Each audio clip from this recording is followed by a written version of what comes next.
หาน้ำมาฮดอีกเนาะดูเดี๋ยวนี่พี่น้อยมาปลูกในงามเลยเด้นี่หาน้ำมาฮดเพิ่มอีกนี่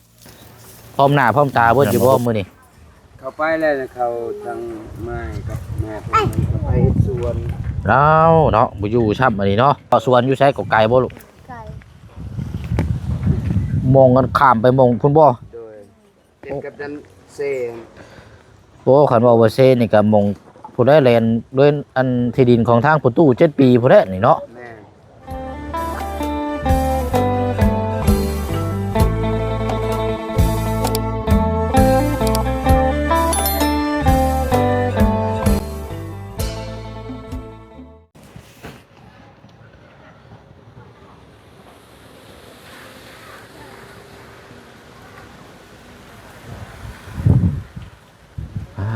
พี่น้อยเนาะถือว่าห่างเหินกันนานแต่ว่าตั้งแต่พูดแหละเนาะแต่ไปเสียงได้ซื้ออย่างมาให้ทางน้องเพิ่นก่อนหน้าอันนะพี่น้อยเนาะหลังจากนั้นก็มือนั่นมือนี่อยู่วันเวลาเนาะเอาก็ไปซอยลายเค็ดก็ได้บ่ได้เข้ามานานแล้วพี่น้อยเนาะสำหรับทางน้องไม้น้องทายเนาะพี่น้อง FC เฮาลืมได้บ่เนาะพี่น้องเนาะบ่เชิงบ่ได้ลืมหรอกพี่น้องเนาะก็คือว่าถ้าเฮาบ่มีงานกันนานๆทีก็จะเข้ามาเยี่ยมยามถามข่าวเนาะครอบครัวเขาเจ้าเป็นจังไดเนื่องจากได้ทางผู้ใหญ่ใจบุญได้สดซอยสมทบได้หลายสิ่งหลายอย่างเนาะหลังจากนั้นก็ถือว่าโอเคแล้ววันนี้เฮาก็รอติดตามเบิ่งเนาะครอบครัวเป็นจังไดยังยึดมั่นยังโอเคยังประคับประคองกันปกติบ่เนาะขยันขันสู้ในครอบในครัวต่อไปหรือว่าจังใดเนาะติดตามเบิ่งระยะแบบห่างๆพี่น้องเนาะเอามามื้อนี้มาอัปเดตเบิ่งนํกันมามื้อนี้กับพี่น้องกับบรรยากาศลมหนาวอีกคือเก่าคือเดิมเด้อเนาะเพิ่มเติมมื้อนี้ก็หน้าตาก็เหี่ยวเศร้าเนาะพี่น้องเนาะเพราะว่าอากาศมันหนาวซบก็แตกพี่น้องเนาะอู้ยชาติว่าเนาะเอากราบทักทายสบายดีและสวัสดีพ่อแม่พี่น้องเบอร์สุคนได้พี่น้องเด้อเนาะพบเจอกันอีกคือเก่าคือเดิมตอนนี้ก็เวลาน่ะจะประมาณเกือบ4 โมงแรงแล้วเนาะพี่น้องเนาะโอ้อากาศก็หนาวผู้พี่น้องเนาะผิงไผผิงพื้นอยู่บ่เนาะทางน้องไม้เนาะน้องแต่น้องทายนี่เห็นอยู่พี่น้องเนาะไปเดี๋ยวเข้าไปพูดคุยอารมณ์น้ำกันเนาะหลังจากห่างเหินกันนานเป็นจังใดเวียกงานการสร้างเห็นอย่างแน่เนาะ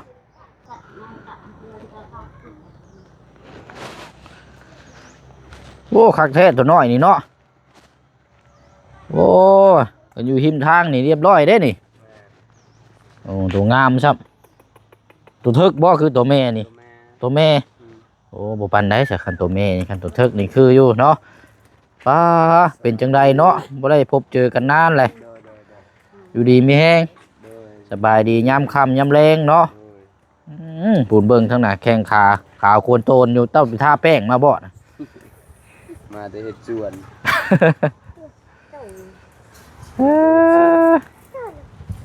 ตุไผพิงนาวเนาะบ่ได้มีแนวจีนแนวหยังบ่อ้ายบ่ได้ไปขุดมันเนาะ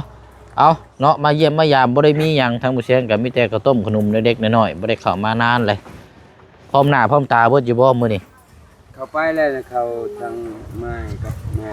เขาไปเฮ็ดสวนแล้วเนาะบ่อยู่ชับอันนี้เนาะสวนปลูกผักกาดอยู่ไสอ่ะนะแค่นห้วยอันเด้น้องไม้น้องทายน้องทายอยู่นี่เนาะอยู่ไสก่อสวนอยู่ไสก่อไก่บ่ลูกมองกันข้ามไปมองพุ่นบ่โดยเป็นกับดันเซนโอ้คันว่าเซนี่ก็มองผู้ได้แลนด้วยอันที่ดินของทางประตู7 ปีผู้ได้นี่เนาะไก่พอสมควรเนาะบ่เป็นหยังบ่อยู่ถามสัมภาษณ์น้องก็ได้เนาะอันนี้ไม่ก่อนช่วงนี้เฮ็ดเวียกเฮ็ดงานอย่างเนี้ยช่วงนี้เนาะค้าขายคือเก่าอยู่บ่ค้าขายคือเก่าแต่ว่ามันอยู่เตียนยอดแล้วบ่มีแนวมันขายซื้อหามาเพชรก็บ่ได้อันว่าหายังก่อมักพริกยังก่อมาขายคือเก่าโดยโอ้ อันทางน้องอันเรื่อยเจ้านั่นไปเฮ็ดสวนซั่นบ่ โดยเฮาเมื่อก่อนเฮามาก่อน อ๋อเจ้าก็ไปคือกัน โดยเฮามาก่อนกับน้องเฮา พาเข้าไปก็มีคนไปเก็บมือนะ แต่ว่าจะมาก่อนเนาะ โดย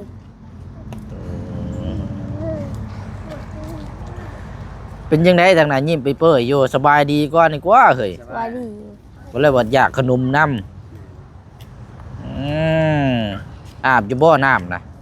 ยังบ่ได้อาบ ยังบ่ทันอาบ อากาศหนาวช่ำอาบน้ำได้เนาะ อาบ เออ อาบนู่นเลย เนาะ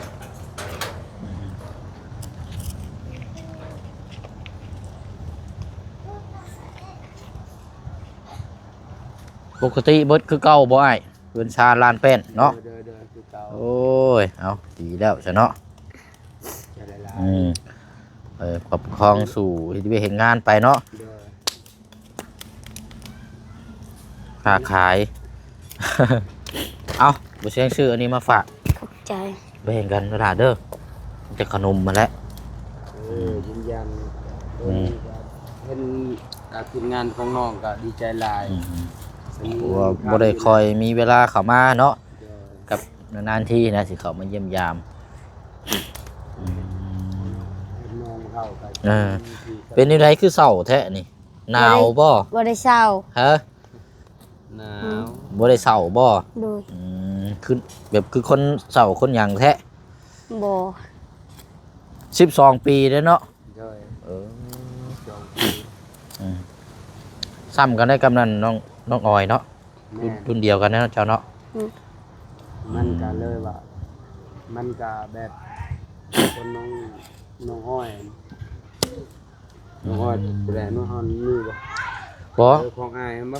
ออยอ้ายเจ้าหั่นละ แม่มันก็13มันก็ขึ้น เออ นี่มันน้อง ใช้มีแนวยังแปลกหูแปลกตาอยู่บ่พาบ่เชียงแล้วก็พาพี่พาน้องเลาะเบิ่งแน่เนาะในเฮือนในซ่านส่วนผักส่วนหญ้าอยู่เป็นจังไดเนาะเลาะเบิ่งก่อน เฮ้ยเสิก็ยังชวนนะ เนาะนี่อันนี้คุณครัวอันนี้เนาะ โดย อันคือบ่ปลูกผักอยู่นี่ฉละเป็นหยัง ปลูกอยู่หมดวันตายแล้ว ฮะ หมดวันตาย บ่ปลูกใหม่อีกบ่ เฮาปลูกแต่มันบ่ได้งาม โอ้ดินแห้งเบิดแล้วนี่เนาะ โดย เห็นบ่ตะขาดตะไคร้อันเจ้าปลูกกันกับเอื้อยเจ้าฮะงามเด้ฮะ มันงามแล้ว ก็ไล่มาพุ่นเนาะ เดี๋ยว เฮ็ดไปอยู่เฮ็ดกินได้เด้นี่ต้มไก่ต้มหยังต่างๆเฮ็ดให้อยู่ให้กินเนาะ โดย บ่คันว่านั่นก็ปลูกนี่ก็ได้นี่คันว่าขยันเพิ่มอะนะ อืม ก็น้ำก๊อกเฮานี่เด้น้ำประปานี่ โดย โอ้คันบ่ไกลอยากย่างไปเบิ่งอยู่เนาะหม่องสวนปลูกผักเนาะ แต่มันใกล้ติดกับน้ำ น้ำเซนบ่ โดย แล้วเฮาเมื่อย่างมาย่างแต่เราขี่ละจักรเราเอาเลยพื้น อ๋อเอื้อยเจ้าหั่นบ่ โดย บัดนี้สิกลับมาจังโมงบัดนี้นะ จังหน่อยก็มาอยู่ ตัวนี้4 โมงเด้อเนาะ โดย เออ ยังตัดพื้น เอาพื้นมานำอีก โดย อืม เอาพื้นแค่อยู่ละจักรนะ ใช่แล้วก็มัดพื้นแกมานำ โดย อยู่นํกันบ่กับแม่เจ้าอยู่พุ่นกัน โดย อยู่นำกัน2 คน โดย อืม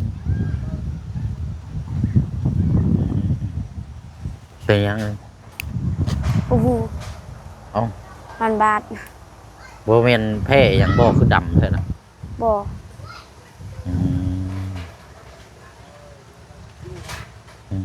อยู่ดีไม่แห้งเบิดอยู่เนาะทุกคนเนาะ โดย ทั้งแม่เจ้าได้จะเป็นในสุขภาพเรา แม่คอยก็อยู่ดีไม่แห้งคือกัน อันโรคเก่าไอเจ็บเราหลังหายดีให้เศร้าเราบ่ โดย ใครอยู่ซะเนาะก็ถือว่าฟื้นไว้อยู่ได้แม่เจ้าก็เนาะร่างกายเพอตอนนั้นเนี่ยโอ้หนักแฮงตอนที่อยู่พุ่นพี่น้องว่าโอเคแล้วบัดนี้ก็ โดย เจ้ากับน้องออยกับเด่นน้ำกันอยู่บ่ซุมื้อนี้ก็ บ่บางเทื่อก็เฮาไปเล่นนำกันอยู่ อืม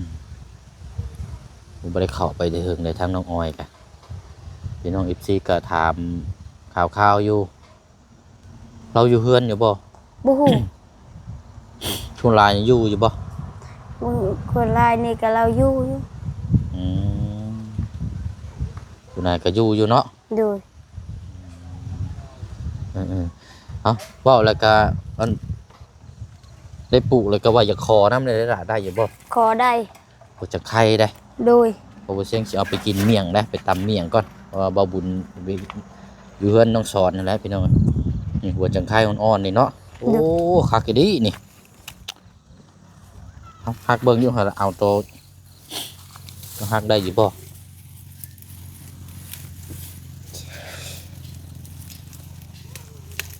เอาสัก5-6 อันกินเมี่ยงตำโอ้คักเด้นี่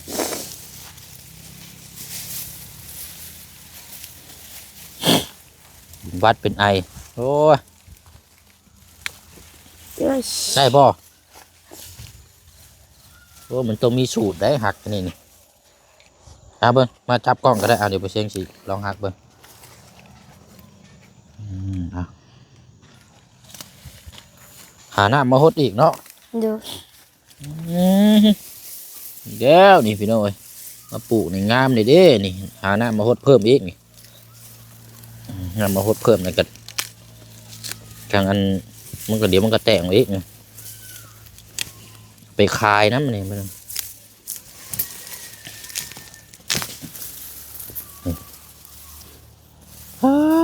หอมคุณเจ้าบ่ได้เอาไปกินน้ำบ่อนี่นะ เฮาเอากินอยู่ เอากินอยู่บ่ โดย เอากินน้ำอะไรมัน บาง ก็ เทื่ แต อก ก็ น้ำ มีหนูก็ใส่ในหนูมันก็แซ่บ เมนต้มหอยต้มยางเนาะ โดย เอาใส่ต้มหอยพวกยางพวกนี้เชฟอยู่ได้พวกนี้นะค่าอันนี้ปวดทางไข้มันอ่อน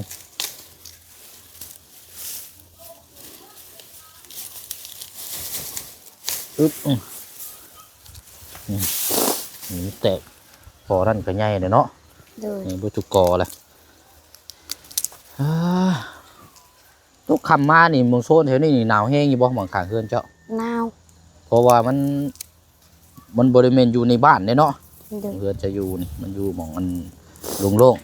ๆสิหนาวแห้งได้อันช่วงนี้พอจะเห็นงานยังไงล่ะ บางเทื่อไปซื้อมักเพชรกับแม่เฮาไปซื้อมักเพชรแล้วไปขายโตะ ไปซื้อหมักพริกไปซื้ออยู่ใช่นะ ไปซื้ออยู่บ้านนั้น ไปซื้อตามสวนนี่บ่ ไปซื้ออยู่บ้านหยัง ไปซื้อตามสวนแล้วก็เอาไปขายอยู่ในตลาดต่อ โดยไปขายอยู่ตลาดเช้า อืม ชื่อโล แล้วก็มาเฮ็ดถุงขายบ่ โดย โอ้ดีเนาะก็ถือว่ายังขยันยังเห็นงานคือเก่าอยู่เนาะ โดยมักเพชรเฮาอยู่ไฮยังบ่ได้สุก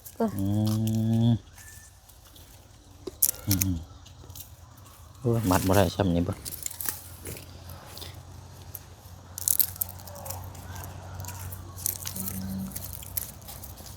คนบ่แล้วมันอันนั้นก็เนาะมันหนองน้ำเนาะ โดย มันก็แล้วนี่เอามือกินเมี่ยงก่อนพี่น้องอ่อนๆซ้ำนี่แล้วนี่กำลังกัดเด้อนี่โอ้ยอันนี้มาแว่นนะดีแก้วัดพวกนี้นี่ก็บ่เชียงสิมั่งดีแก้วัดแล้วก็เอาไปต้มใช้น้ำกินนะต้มมันร้อนนะมากินนะตัวนี้มันสิเกี่ยวกับร่างกายเนาะแต่ว่าถ้ามีเวลากินนะพี่น้องถ้าบ่มีเวลาก็แม่นแล้วอันนี้นะแต่ว่าสรรพคุณนี่ดีหลายอันนี้นี่เอาไปต้มน้ำกินแบบปกติเฮานี่ดีหลายแต่ว่าส่วนหลายเฮาบ่มีเวลาให้ตัวเองแต่ว่านานๆทีเนาะไปพุ่นละย่างไปพุ่นก่อนพอต้มแล้วบ่นี่ ยังบ่ได้แก่ นี่เด้นี่แก้ได้ตัวนี้ ยัง นี่โอ้ยมีจะกราบ มันยังบ่ได้แก่ อ่ะโอเคละเดี๋ยวไปจับก็ได้ผักเชอรี่แบบมันบ่ได้ดูแลเนาะ ดูมันบ่ได้งา ปลูก ม ไปตามเสื้อตามแพงไปโยมันก็บ่คักบ่ได้แล้วเนาะ อืม เป็นจังได้สารกกมักนาวบางอย่างอยู่หั่นใหญ่บ่ละบ่ กกมักมา บ่แม่นเรียบร้อยแล้วบ่ กกมักทันนี่มันงาม มักกระทันไผเอามาให้นี่นะ มักทันโตเบาจันซื้อมาให้นะ มันก็ทันใหญ่ได้นี่เนาะ ดู ติดไว้นี่เนาะใหญ่แต่จังน้อยปีหน้านี่ท่วมไปเด้อนี่ตัวนี้มันยากอันนี้นี่แม่นว่าวแล้วบ่เสียงเคยซื้อเมื่อปลูกอยู่เฮือนอยู่ ดูตัวนี้มันใหญ่ไว้ ปลูกนี่ดูแลยากเพื่อสิใหญ่นี่อันหมากนาวนี่อู้ได้แต่ซื้อในตลาดรถมันง่าย ไปยากมาพุ่นนั่นล่ะค่าพื้นค่าไผ่ได้สิเป็นยังไงบินออกมาได้บ่ใช้จ่ายเสียเท่าไหร่ล่ะ บ่ฮู้ ไปเดี๋ยวไปถามพ่อ แม่ เจ้าก็ได้ ค่อย เนาะ จ่าย สังกะสีก็ยังเดืออยู่นี่เนาะ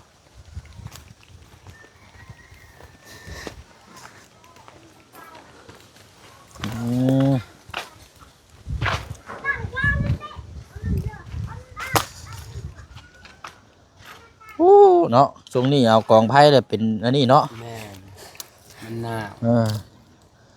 ากาศก็หนาวแห้ง นี่ก็คลายซองมือนี่กับมีแดดแน่สองสามมือที่ล่างแต่บ่มีฮอดฝนฮอดแดดซ้ำ 2 มื้อนี่แหละมีแดดเลยมื้อนั้นน่ะเป็นหวัดเป็นไอ ฟ้า อ๋อเนาะต่างเพื่อสิอัน เห็ดแนวมัน อันนี้เอาไว้เฮ็ดแนวบ่นี่ แม่นเวลาเอาไปทางให้ อืม ที่ก้านนี่ก็กระปุกบานมันก่อนจะปลูก อันบ่ได้ไปใส่กับหนูบ่อ้าย ใส่ ได้อยู่บ่ บ่ห้ากาใส่มื้อนี้ โว้ย มื้อแล้วไปอยาก เออ กับได้หรือบ่มื้อนั่นแหละ กับหนูแล้วคักเนาะ แม่น มานี่มาจี้มาเผานี่ป้า พักแล้ว กินหอมห่วยๆลงไปใต้พุ่นละคักเด้ ห้ากามื้อเจ้านี่ก็ท้ายนี่แหละไปใส่กระลับได้ตัวหนึงหนูทองเท้า ไผ ท้าย เจ้าบ่ โดย โอ้ไปใส่อยู่ใช้น่ะ ใส่อยู่ ส่วนมันเขา อืมบ่ช่วงนี้หนูมันออกมากินมันเนาะ แม่น กินมันต้นมันหยังก็ มันก็บกแน่ เออ มันก็บกก็ขึ้นผู้มันก็ถึกหนูวายมันขาดหัว แม่น เอาก็ไปใส่อยู่ผู้อยู่เทิงให้พุ่น หนูวายนั่นแหละคันได้น่ะคัก แม่ มาเผาใหญ่โว้ยคักได้หนูวาย ครับอยู่ดอก อืม นี่ก็หาใส่เท่านี้บ่ได้ อืม บ่แพ้เด็กน้อยบ่แพ้เขาใส่ก็ถือเขาใส่ก็2-3มื้อ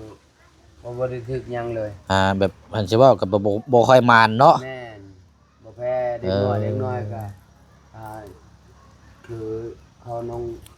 เขาน้องน้ำนี่3โต2โตมี2ขาว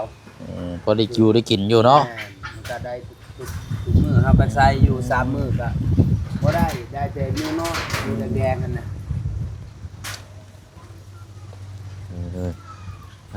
อันตั้งแต่ที่ตั้งมานี่เป็นจังได๋ค่าไฟน้ำแต่ละเรือนได้จ่ายแล้วบ่เท่าไหร่ฮะ 35,000เขาจ่าย อันไฟบ่คือน้ำ ไฟ อ๋อไฟน่ะจ่ายแล้วเนาะ โดย 36,000 36,000 ต่อเดือนหนึงเนาะ โดย โอ้ยพี่น้องผู้ดีแล้วเนาะธรรมดาซำนี่ แม่น น้ำได้ซะ น้ำบ่ทันใช้การน้ำก็หากับหยุดบ่มีน้ำ จะว่าน้ำประปานี่หยุดเป็นอาทิตย์แล้วเนาะ แม่น2อาทิตย์ เจ้าปั๊มมันเสีย เพิ่นก็เลยครับเพิ่นบ่ได้ไปเก็บ เออปั๊มน้ำเสียแน่เขาเจ้าไปซื้อไหลอยู่เวียงจันทน์พุ่น แม่น ยังบ่ทันได้มาอยู่ นี่กับมื้อนี้เข้าใจได้ใช้งานได้ เนาะเอามันจะว่าหั่นแหละพี่น้องนานๆที่มาเยี่ยมยามก็บ่ได้มีหยังมีแต่มาถามข่าวนี่แหละนึ่งข้าวนึ่งน้ำเนาะบ่ บ่ อืม ก็ไม่ตู้เพิ่นเท่านั้นแหละ ตู้เนาะอายะเนาะรับผิดชอบนึ่งข้าวนึ่งน้ำ เพิ่นนั่นแหละ เอาเบิ่งก่อนซะเนาะเดี๋ยวจังสิมาเยี่ยมยามตามข่าวไหมเพราะว่าทางน้องไม้ก็บ่อยู่ซ้ำเนาะ โดย ไปเฮ็ดสวนผัก ในชุมพัก จักสิมายามใดพี่น้องคันสิถ่าก็มีแต่ว่ามื้อหน้ามื้อในเพิ่นละจะมาหาใหม่เอามีแต่ว่าเฮากลับก่อนได้เด้อ ขอบใจ โดยเอาทางนี้น้ำเนาะ มีแห้ง ปลอดภัย เอาไปเสียงขอไม้นั่น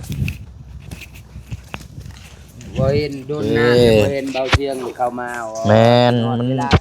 กัด บ่มีหยังนะน้องตาสิฮะแบบเข้ามาก็บ่มีแนวคงกิน นานๆทีเนาะนานๆทีเขามาเยี่ยมยาม แม่ เอากะซอยหลายครอบครัวซอยหลายเคสเนาะบ่ได้ลั่นบ่ได้หยังบ่น็อตเจ้าก็หัน หันไปเลย หันเพิ่มอยู่บ่ เอาหันตลอด อืม เอาหันกาวกะตีตะปูน้ำ นั่นเพราะว่าเสาเฮือนมันไหม้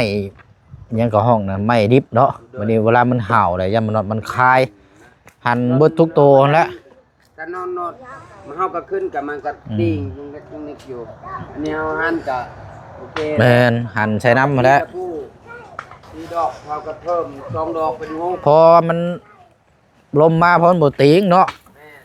แต่ลุ่มนี่ก็หันเบิดแล้วบ่ หันหมด หันใส่น้ำเพิ่นผู้ตู้7 ปีจักแนวใดเนาะบ่ได้มีไผแนะนำถามเราครับบ่แม่น แม่ เซแล้วบ่จัก นั่นแหละแต่ลำเก่าเฮาก็ เพราะว่ามันต้องหันเข้าเด้ แม่ ต้องหันจับทั้งเทิงทั้งลมเอาง่ายๆซะทุกตัวที่มีน็อต หันไปรอดเอาก็หั เออ นเรื่อยเด้เอาหัน ดีแล้วเนาะเจ้าเสกน้ำแน่ แม่ จังหน่อยบอกว่าเฮือนคือตีงแท้เห็นว่าเบิ่งน็อตควายได้ เอาขึ้นมากะ เออ เอาติ้งแบบลุกๆอยู่บัดเฮาหันก็แน่นหนาอยู่ อืมเอาหั่นแหละเบิ่งแยงเอาหน่อยเนาะ เด้อนี่ก็ โอ้ยดีแล้วเนาะ งานทางเบาเสียงมาดูแลกับ เออ ตลอด ดีแล้วเนาะ ขอบใจหลาย ไปขนาดเนาะเดี๋ยวโอกาสหน้าเดี๋ยวมาเยี่ยมใหม่เด้อ ๆ โดยไปเนาะอากาศลมหนาวไปหน่อยเนาะว่าลายก็เจ็บคอแล้วก็เป็นหวัดอีกได้เดี๋ยวนี้กะพอน้องเปลวนี่กะทางน้องไม้โบอยู่พี่น้องเนาะไปหาอยู่หากินไปปลูกผักจุกแม่อยู่เฮมเซไปกับแม่ว่าซั่นเนาะเอาบ่เป็นหยังพี่น้องเนาะมาเยี่ยมมายามตามข่าวกับประมาณซะมีแล้วพี่น้องเนาะถ้าว่านั่นก็มีโอกาสมื้อหน้าจังเยี่ยมยามทำข่าวทั้งน้องเพิ่นใหม่เนาะทั้งครอบครัวเดี๋ยวคลิปนี้ก็สิได้ขอตัวลำลาพ่อแม่พี่น้องไปอีกคือเก่าคือเดิมเลยพี่น้องเด้อเนาะพบเจอกันในคลิปหน้าเนาะไปพุ่นละย่างลงไปพุ่นละบัดนี้ลมก็หนาวเนาะไปบ๊ายบายเด้อพี่น้องเด้อ